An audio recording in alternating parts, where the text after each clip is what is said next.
মোচার চপের ছোট্ট একটা রেসিপি এরকম হবে দেখতে। মোচাটাকে কুচি কুচি করে কেটে নিয়েছি। আলু সেদ্ধও করতে হবে, সেজন্য আলু আর মোচাটাকে একসাথে কুকারে দিয়ে দিলাম। তার মধ্যে দিয়ে দিলাম নুন আর হলুদ, সামান্য জল দিয়ে কুকারের ঢাকনাটা খুব ভালো করে লাগিয়ে দিলাম। গ্যাস ওভেনে এটাকে চাপিয়ে দিয়েছি। এটা খুব ভালো করে যখন সেদ্ধ হয়ে যাবে তখন এটাকে নামিয়ে একটু ঠান্ডা করে হাতে করে এটাকে চটকে নেব। যাই হোক, এদিকে সেদ্ধটা হোক, অন্যদিকে এবারে দেখি আমি কি করছি। কড়াইটা চাপিয়ে দিয়েছি সর্ষের তেল দিয়ে। তেলটা যখন গরম হয়ে উঠেছে তখন তার মধ্যে আমি দিয়ে দিচ্ছি কুচনো পেঁয়াজ। পেঁয়াজটাকে খুব ভালো করে যখন আমার ফ্রাই হয়ে যাবে তারপরে দেখে নাও আমি এর মধ্যে কি দিচ্ছি। আদা দেবো আর একটু রসুন বাটা।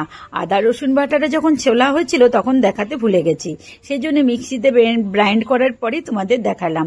আরেকটা মিক্সির ছোট্ট জারে দেখালাম জিরে আর শুকনো লঙ্কা রোস্ট করে ভাজা।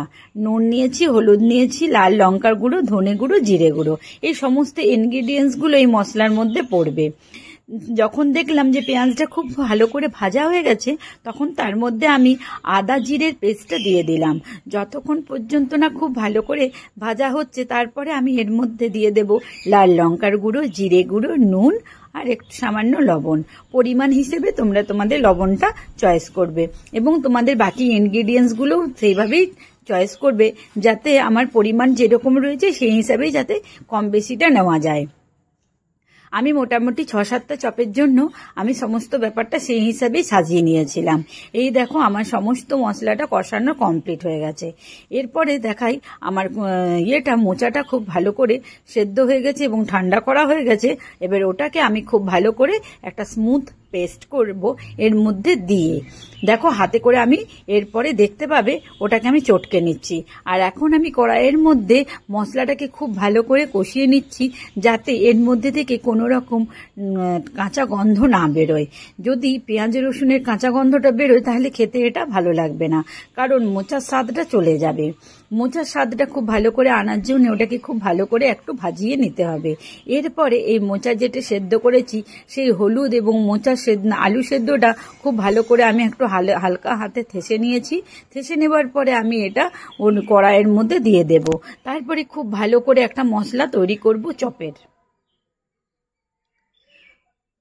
এই যে মশলাটা দেখছো খুব ভালো করে আমার ভাজা হয়ে গেছে, তার মধ্যে থেকে তেলটা ছেড়ে দিয়েছে।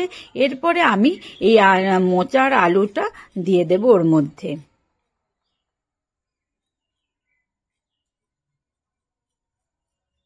যখন খুব ভালো করে মাখা হয়ে যাবে, এটা গরম ছিল বলে খুব ভালো করে মাখতে পারছিলাম না, হাতটা সরিয়ে নিচ্ছিলাম একটু একটু করে। যাই হোক, এটা খুব ভালো করে ঠাসা হয়ে গেছে। এরপর আমি এবারে দেখো দিয়ে দিয়েছি। খুব ভালো করে যখন এটাকে মাখা হয়ে যাবে এরপরে আমি শুকনো ভাজা মশলাটা দিয়ে দেবো। আর ভাজা মশলা বলতে আমি এর মধ্যে নিয়েছি একটু জিরে আর কাশ্মীরি লঙ্কার পেস্ট, দুটোকে খুব ভালো করে গুঁড়ো করে নিয়েছি। তারপরে এর মধ্যে দিয়ে দিয়েছি যাতে খুব সুন্দর একটা গন্ধ বেরোয়। জিরের একটা শুকনো রোস্ট গন্ধ সত্যি খুব ভালো বেরোয়। আর তার মধ্যে যখন শুকনো লঙ্কাটা পড়ে একটা ঝাল ঝাল খুব সুন্দর একটা টেস্ট ইনহ্যান্স করে দেয়। তাহলে তোমরা বুঝতেই পারছো আমি এর মধ্যে কি মশলা দিলাম। পেঁয়াজ দিয়েছি, আদা রসুন বাটা দিয়েছি, জিরে গুঁড়ো, ধনে গুঁড়ো, লাল লঙ্কা গুঁড়ো, নুন, হলুদ, আর দিয়েছি জিরেটাকে হালকা তাওয়ার মধ্যে গরম করে তার সঙ্গে শুকনো লঙ্কা গরম করে রোস্ট করে সেটা একটা গুঁড়ো দিয়ে দিয়েছি। এই করে আমার একটা চপের মোচার চপের একটা মশলা তৈরি করে নিলাম। আরেক দিকে দেখো বেসনটাকে খুব ভালো করে মাখাচ্ছি, এই কারণে নুন দিয়েছি, একটু কালো জিরে দিয়েছি, একটু জোয়ান দিয়েছি, আর সঙ্গে দিয়েছি এর মধ্যে একটুখানি চাল গুঁড়ো, যাতে মুচমুচে একটা খাস্তা জিনিস তৈরি হয়। সেই জন্য ভালো করে বেসনটাকে দেখো মিশিয়ে নিচ্ছি। তারপরে জলটা দিয়ে এটাকে একটা খুব ভালো করে একটা স্মুথ পেস্ট বানিয়ে নেব। এক হাতে ক্যামেরা বলে অফ ক্যামেরা করে পরে এরপরে দেখাবো কি করছি। দেখো বেসনটা আমার মাখা হয়ে গেছে, তেল এদিকে গরম হয়ে গেছে। আর মোচাটা যেটা বানিয়েছিলাম একটা একটা মোচার যে মশলাটা তৈরি করেছিলাম সেইগুলোটাকে চপের সাহায্যে গোল গোল করে নিয়েছি।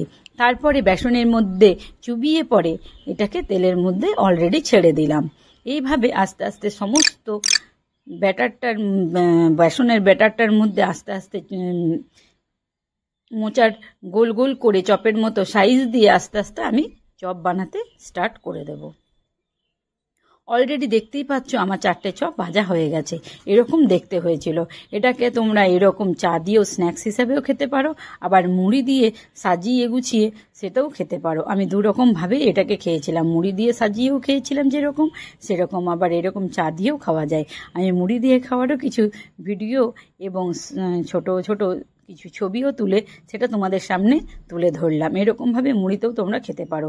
এইরকমভাবে আস্তে আস্তে আমি বাকি চপগুলোকে ভেজে নিয়েছিলাম। আমার রেসিপিটা যদি তোমাদের খুবই ভালো লাগে তাহলে অবশ্যই তোমাদের কাছে রইল একটা লাইকের আশা, সাবস্ক্রাইবের আশা আর শেয়ারের আশা। আজকে এই পর্যন্তই রাখছি। পরের চ্যানেলটিকে নিশ্চয় আমার ভিডিওটি দেখো এবং চ্যানেলটিকে সাবস্ক্রাইব করো।